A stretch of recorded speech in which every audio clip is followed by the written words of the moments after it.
이집트 땅에서 이 종으로 살던 이스라엘 백성들에게 하나님께서 이런 새로운 법규들을 허락해 주셨습니다. 아직까지 그들에게는 이 노예의 습성이 여전히 남아 있었고, 노예 제도가 존재하던 시대적 상황에서 이 생명 윤리를 재정의해 주십니다. 기본적으로 오늘 읽었던 이 법규들에 담겨 있는 중요한 의미는, 하나님은 인간의 생명을 귀하게 여긴다라는 것입니다. 생명을 보호하며 또 개인의 재산 곧 사유를 보호해 주십니다. 이 법도들은 이 상황에 따라서 변화되는 상황 윤리와는 달리 언제나 변함없으신 하나님의 속성, 하나님의 특성과 맥락을 같이 하고 있습니다.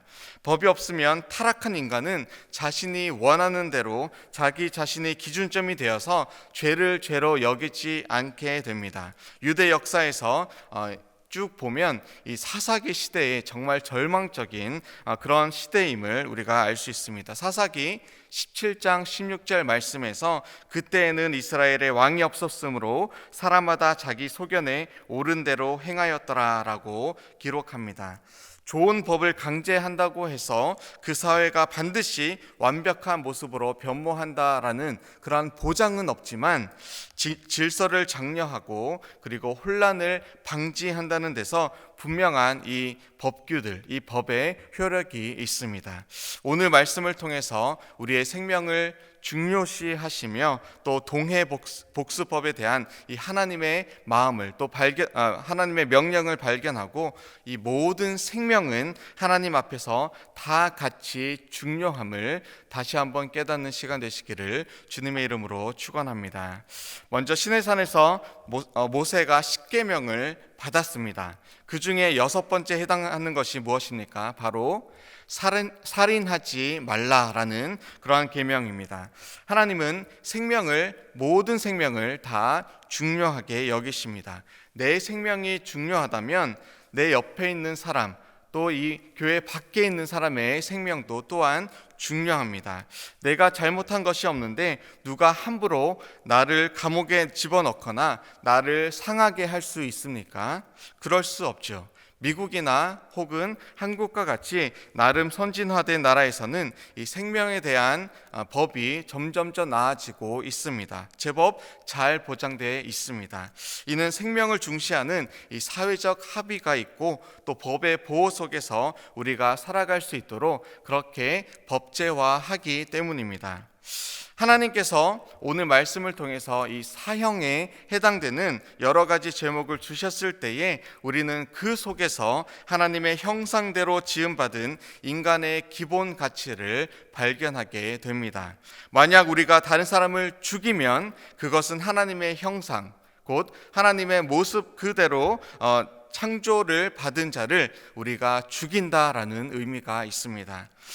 그러한 의도가 없었다면, 고의적으로 한 것이 아니라면 도피성을 하나님께서 허락해 주시고 재판을 통해서 재판을 할 때까지 이 무고한 피를 흘린 자이지만 의도가 없었기 때문에 이 재판을 통해서 잘잘못을 따질 때까지 도망할 곳을 마련해 주어서 이 복수를 부르지 않도록 그렇게 배려하는 틈을 주었습니다.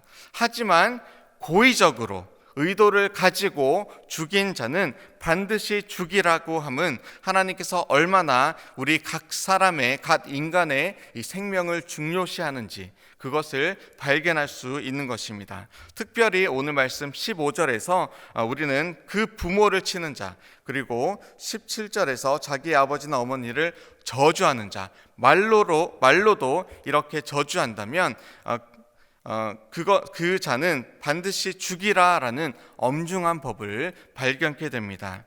현대의 사회에 만약에 이 법을 그대로 적용한다면 아마 현재 인류의 숫자가 많이 줄어들지 않을까, 그런 생각도 듭니다. 자기 아버지나 어머니를 친 자뿐만 아니라 그들을 저주한 자까지 반드시 죽일지니라. 10계명 중에 5계명에 해당되는 내 부모를 공경하라라는 이 법을 어길 경우에 사형에 이르는 엄중함을 이 법규가, 오늘 이 명령이 우리에게 보여주고 있는 것입니다. 사실 이 작은 사회라고 여겨지는 이 가정에서 부모에 대한 공경이 없는 자녀들은 사회나 다른 바깥 세상에 나가게 되면 그 어떠한 권위에도 바른 이 존중을 보이지 않습니다. 자기 자신이 중심이 되어서 자기가 원하는 대로 그렇게 이기적으로 살아가게 되는 것이지요. 말세에도 이 부모를 거역하는 현상이 일어나지만 이 모세의 시대에도 이러한 자들이 있었다는 것을 기억하면서 혹 우리 안에 다른 사람을 미워하거나 혹은 저주하거나 또 부모에 대한 원망이 어떠한 모양으로든 없는지 살펴보면서 하나님 앞에서 정말 진실하게 또 신실하게 또 겸손한 마음으로 용서의 마음을 허락해 주십시오. 그렇게 구하시는 아침 되시기를 주님의 이름으로 축원합니다. 18절로 21절에서는 이 상해를 입혔을 때에 대한 배상을 어떻게 해야 되는지 소상히 기록하고 있습니다. 두 사람이 어떠한 이유에서 싸움이 붙었습니다. 이때는 한쪽이 다른 한쪽을 일방적으로 공격하는 것이 아닌 쌍방 간의 그러한 맞대결, 맞싸움을 의미합니다. 양쪽이 정말 치열하게 싸웠습니다. 그런데 둘 다 죽지 않고 살았습니다. 그러면 형벌은 면하지만 이 손해와 이 상해에 대해서 배상하고 다친 쪽이 완전히 치유될 때까지 도우라라고 기록하고 있습니다. 가장 좋은 것은 싸우지 않는 것이겠죠. 그런데 이스라엘 백성들 간에도 이 말싸움이 몸싸움이 되고 그 결과 누군가 다치는 경우가 많이 있었던 것 같습니다. 그리고 그러한 경우가 있다면 결국 이 손해배상을 통해서 상해배상을 통해서 그 싸움이 잘 아물 수 있도록 하는 법을 통해서 싸움으로 인한 이 시간적인 또 육체적인, 경제적인, 정신적인 손해를 되갚도록 하였습니다. 오늘날 우리에게 적용한다면 가장 좋은 것은 싸우지 않는 것입니다. 화평하는 것입니다. 물리적인 다툼까지 가지 않는 것입니다. 한쪽에서 돌을 들고 던지면 같이 돌 들고 죽어라 싸우는 대신에 내가 조금 손해본다는 그러한 마음으로, 내가 양보한다는 그러한 마음으로 한 걸음 뒤로 물러서는 것입니다. 내 목숨을 걸고 사수해야 하는 그러한 진리의 문제가 아니라면 서로 한 걸음씩 양보하여서 화평을 추구하는 저와 여러분들이 다 되시기를 주님의 이름으로 축원합니다. 22절로 27절에서는 이 동해 복수법이라는 당한 만큼 공정하게 되갚는 그러한 원칙을 제시합니다. 생명은 생명으로, 눈은 눈으로, 이는 이로, 손은 손으로, 발은 발로. 그만큼 우리는 다른 사람의 생명과 몸에 대해서 안갚음이 목적이 아니고 그 어떤 작은 것이라도 이 하나라도 존중해야 함을 역으로 이 동해 복수법을 통해서 깨닫게 되는 것이죠. 이 법을 오해하면 눈에는 눈, 이에는 이 복수가 넘쳐나서 이 사회가 도리어 혼란해지는 것이 아닌가, 그렇게 생각될 수도 있는 그러한 법입니다. 그런데 이 법규가 주어졌던 당시 시대상을 이해한다면 우리는 각 사람의 생명을 존중하시는 하나님의 마음을 10분 이해하게 됩니다. 사실 애굽시대까지 가지 않더라도 불과 200년 전 이 미국에서도 이 노예 제도가 성행하였고, 노예들의 눈과 이 손과 발, 이 인간의 눈과 인간의 손, 인간의 발로 여겨지는 대신에 이 노예들의 생명은 마치 동물과 같이, 아니 때로는 동물보다도 못한 그러한 존재로 여겨졌던 그런 때가 바로 얼마 전까지였습니다.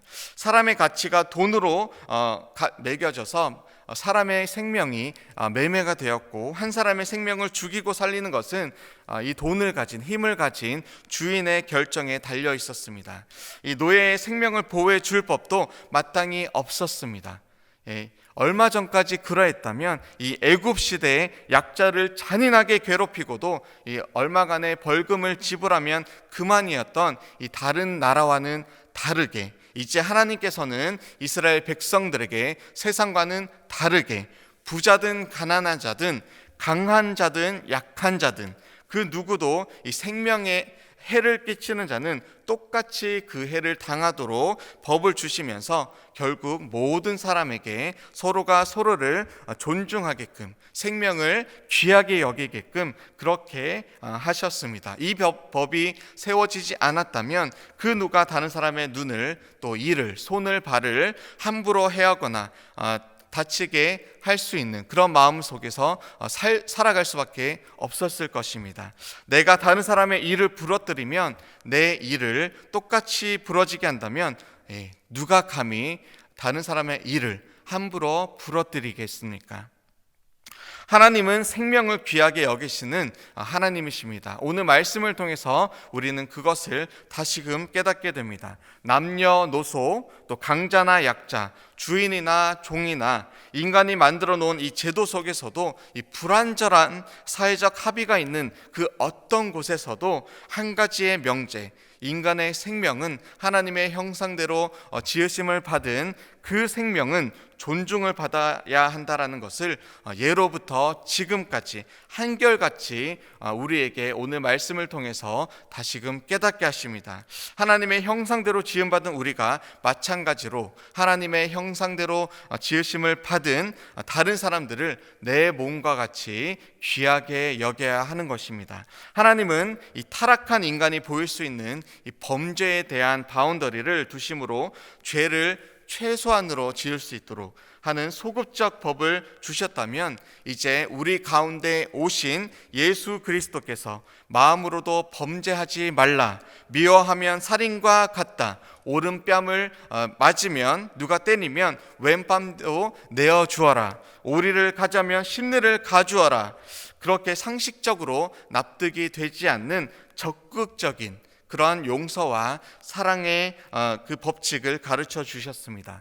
법을 세워가시던 이 모세의 시대에도 바운더리를 정하는 것이 필요하였지만, 또 이스라엘 백성들에게 서로의 생명에 대한 이 생명 윤리가 필요함을 하나님께서 보여주셨지만, 이제 우리 가운데 오셔서 몸소 용서와 또 희생을 보여주신 우리 주 예수 그리스도께서 참 평화와 용서가 무엇인지 우리에게 보여주셨습니다. 그리고 그 용서와 사랑을 내 힘이 아닌 이 보혜사 성령님을 통해서 우리 안에서 이루어 가시기를 오늘 저와 여러분들을 안에서 원하십니다. 혹시 내 자존심이 아직도 오늘 내 안에 살아 있습니까? 작은 험담이나 오해에도 격분하고 억울해하고 있지는 않습니까? 되로 받았으니까 말로 갚아야지라고 그렇게 생각하지는 않습니까? 한 대 맞으면 최소 7대로 되갚아 줘야지 속이 후련하십니까? 우리 예수님은 자신의 손과 발을, 그 옆구리를 우리의 죄와 우리의 저주를 위해서 내어주셨습니다. 자신이 판자를 저주하시는 대신에 그 영혼을 위해 기도하셨습니다. 자신을 배반하고 부정한 자를 용서하시고 회복시키셨습니다. 나의 생명을 소중히 하시는 하나님을 기억하시며 나를 위해서 그 생명까지도 아낌없이 주신 이 예수 그리스도를 바라보시면서 또 오늘도 내 안에서 역사하기 원하시는 그 성령 하나님을 힘입어서 다른 사람을 상하게 하지 않는 이 소극적 사랑을 뛰어넘어서 다른 사람을 용서하며 또 품고 위하여 희생까지 할 수 있는 정말 주님 닮은 우리 퀸즈 한인교회 성도 여러분 다 되시기를 주님의 이름으로 축원합니다. 거기서 한 발 더 나아가서 정말 나와 피 한 방울 섞이지 않은 것 같이 여겨지는 그러한 사람들까지도, 우리가 그 안에 있는 영혼까지도 바라보면서 나를 위해서 생명을 주신 그 예수 그리스도를, 그 다른 사람 한 사람을 위해서 어둠에서 빛으로 인도하시는 그 주님의 적극적인 사랑의 실천으로 오늘 우리 주님을 기쁘시게 하는 저와 여러분들이 다 되시기를 주님의 이름으로 축원드립니다. 우리 함께 기도하시겠습니다. 하나님 감사합니다. 오늘 하나님께서 모세를 통하여 주셨던 그 율법을 통하여서 그 법도를 통하여서 우리가 하나님께서 얼마나 인간의 생명을 귀하게 여기시는지 살펴보았습니다. 하나님, 우리가 부지 중에 우리가 알지 못하고 짓는 죄도 많지만 우리가 의도적으로 생각으로 말로써 하나님 관계 속에서 얼굴로 눈빛으로 하나님 다른 사람에게 상하게 하는 때가 얼마나 많이 있습니까? 하나님, 이 시간 말씀을 비추어 우리가 우리의 죄를 주 앞에 자백합니다. 용서하여 주시옵소서. 하나님, 이제는 다른 사람을 상하게 하지 않는 그것에서 만족하는 것이 아니라 이제는 적극적으로 예수 그리스도의 그 용서를 본받아서 우리가 다른 사람에게 나아가서 또 주님의 그 사랑을 널리 전하는 그런 적극적인 사랑을 실천하는 정말 주님의 그 성품을 닮은 주님의 자녀들로 우뚝 설 수 있도록 인도하여 주시옵소서. 한 영혼을 천하보다 귀하게 여기시는 주님 닮은 그런 삶을 오늘로부터 영원까지 살아가는 주님의 모든 백성들 다 되게 하여 주시옵소서. 감사드리며 이 모든 말씀 살아계신 예수 그리스도의 이름으로 기도드립니다. 아멘.